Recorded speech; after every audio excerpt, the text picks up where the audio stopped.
Sri Satchidananda Sadguru Sainath Maharaj Ki Jai. Chapter 42. Baba's Passing Away. Previous indication: averting death of Ramachandra Dada Patil and Tatya Kote Patil. Charity to Lakshmibai Shinde. Last moment. This chapter describes the passing away of Baba. Preliminary. The stories given in the previous chapter have shown that the light of Guru's grace removes fear of mundane existence, opens a path of salvation, and turns our misery into happiness. If we always remember the feet of the Sadguru, our troubles come to an end. Death loses its sting, and the misery of this mundane existence is obliterated. Therefore, those who care for their welfare should carefully listen to these stories of Sai Samar, which will purify their minds. In the beginning, Hematman dwells on Dr. Pandit's worship and is marking Baba's forehead with tripunda, that is 3 horizontal lines. But as this has been already described in chapter 11, it has been omitted here. Previous indication: the readers up till now hear the stories of Baba's life. Let them now hear attentively of Baba's passing away. Baba got a slight fever on 28 September 1918. The fever lasted for 2 or 3 days, but afterwards Baba gave up his food and thereby grew weaker and weaker. On the 17th day, that is Tuesday, the 15th October 1918, Baba left his mortal coil at about 2:30 p.m. White Professor G.G. Narke's letter dated 5th November 1918 to Dada Sahib Kaparde, published in Sai Leela magazine, page 78, first year. 2 years before this, that is 1916, Baba gave an indication of his passing away, but nobody understood it then. It was as follows. On the Vijayadashimi day, Baba all of a sudden got into wild rage in the evening when people were returning from Simolagan, crossing the border or limits of the village. Taking off his headdress, kafni and langota, he tore them and threw them in a duni before him. On being fed this offering, the fire in the duni began to burn brighter, and Baba shone still brighter. He stood there stark naked, and with his burning red eyes shouted, "You fellows, now have a look and decide finally whether I am a Muslim or a Hindu." Everybody was trembling with fear, and none dared to approach Baba. After some time, Bagoji Shinde, the leper devotee of Baba, went boldly near him and succeeded in tying a langota round his waist and said, "Baba, what is all this? Today is the Simolangan, that is Dasara holiday." Baba, striking the ground with his satka, said, "This is my Simolangan." Baba did not cool down till 11 p.m. and the people doubted whether the Chavadi procession would ever take place that night. After an hour, Baba resumed his normal condition and, dressing himself as usual, attended the Chavadi procession as described before.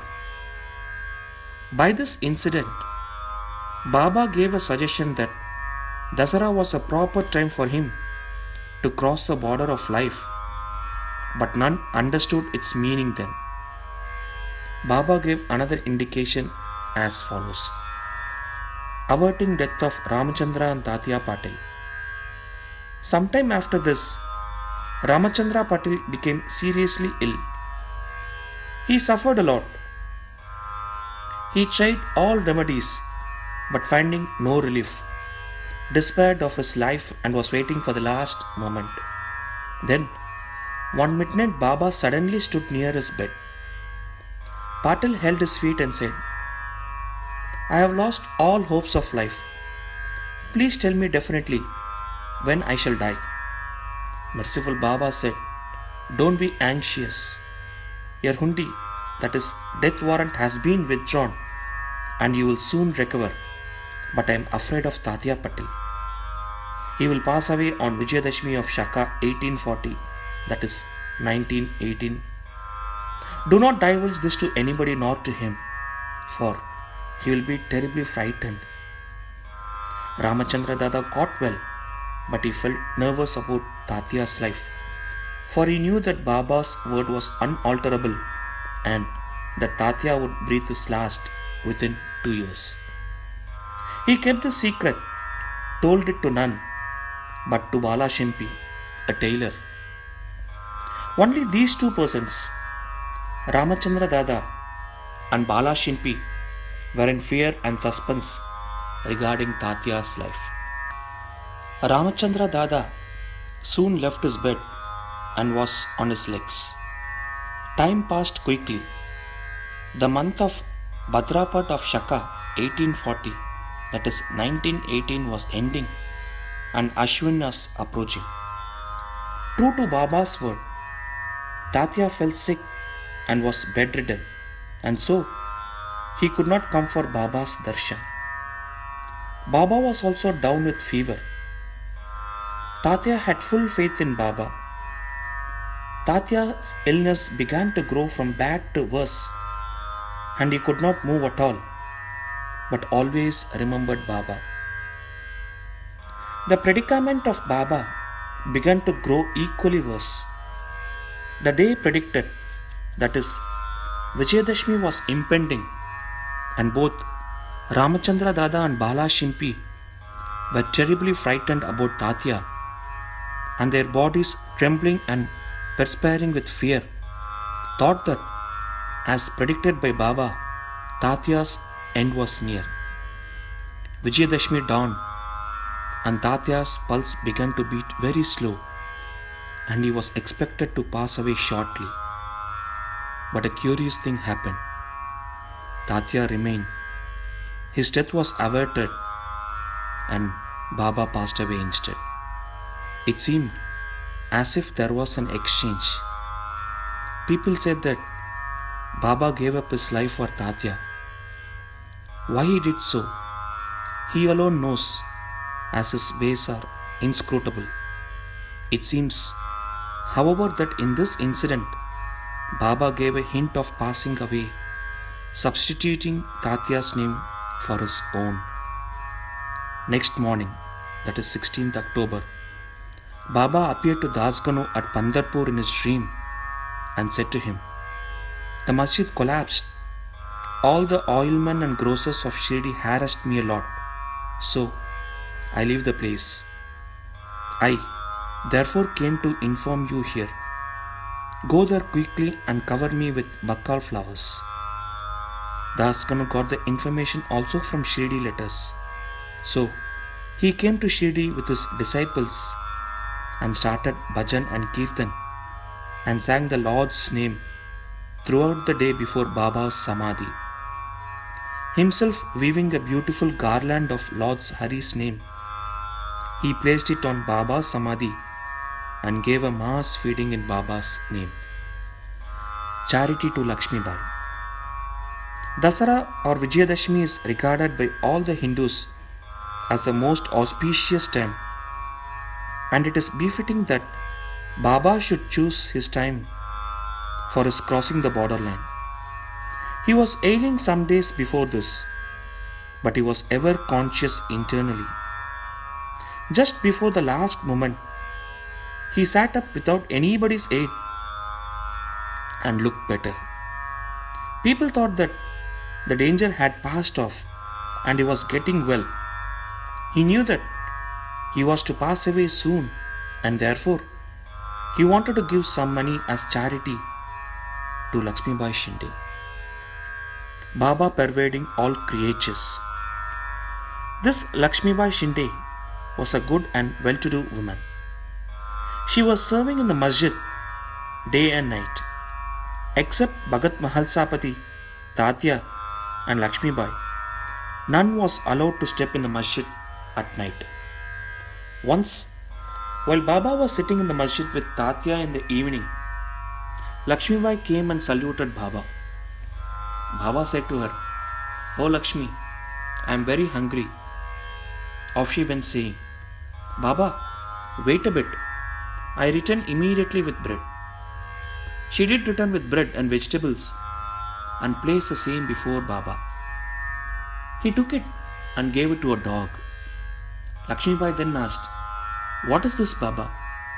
"I ran in haste, prepared bread with my own hands for you, and you threw it to a dog without eating a morsel of it. You gave me trouble unnecessarily." Baba replied, "Why do you grieve for nothing? The abasement of the dog's hunger is the same as mine. The dog has a soul. The creatures may be different, but the hunger of all is the same. Though some speak and others are dumb, know for certain that he who feeds the hungry really serves me with food. Regard this as a truth." This is an ordinary instant, but Baba thereby propounded a great spiritual truth and showed its practical application in daily life without hurting anybody's feelings. From this time onward, Lakshmi Mai began to offer him daily bread and milk with love and devotion. Baba accepted and ate it appreciatingly.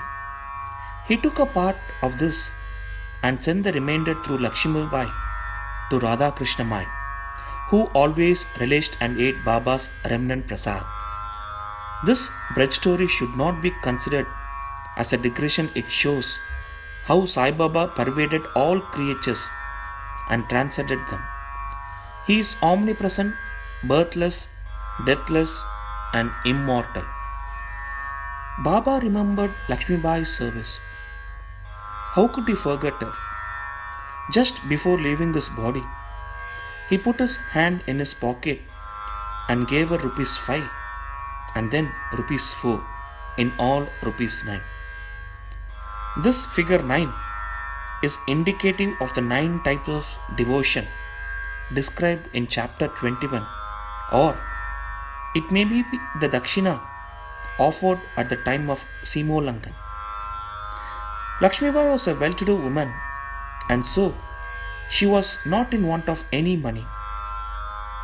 Baba might have suggested to her and brought her to her notice the 9 characteristics of a good disciple mentioned in the 6th verse of chapter 10, Skanda 11 of the Bhagavad, wherein first 5 and then 4 characteristics are mentioned in the first and second couplets.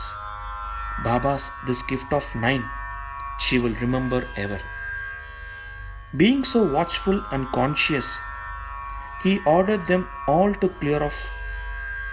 Kaka Sahib Dixit, Babu Sahib Bhoti, and others were in the masjid, anxiously waiting upon Baba. But he asked them to go to the Wada and return after the meals. They could not leave Baba's presence, nor could they disobey them. So, with heavy hearts and heavy feet, they went to the Wada. They knew that Baba's condition was very serious and that they could not leave him. They sat for meals, but their mind was elsewhere. It was with Baba. Before they finished, news came to them of Baba's shedding the mortal coil. Leaving their dishes, they ran to the masjid and found that Baba rested finally on Bayaji's lap. He did not collapse on the ground, nor did he lie on his bed, but sitting quietly on his seat and doing charity with his own hand, left the mortal coil. Saints embody themselves and come into this world with a definite mission, and after that is fulfilled, they pass away as quietly and easily as they came.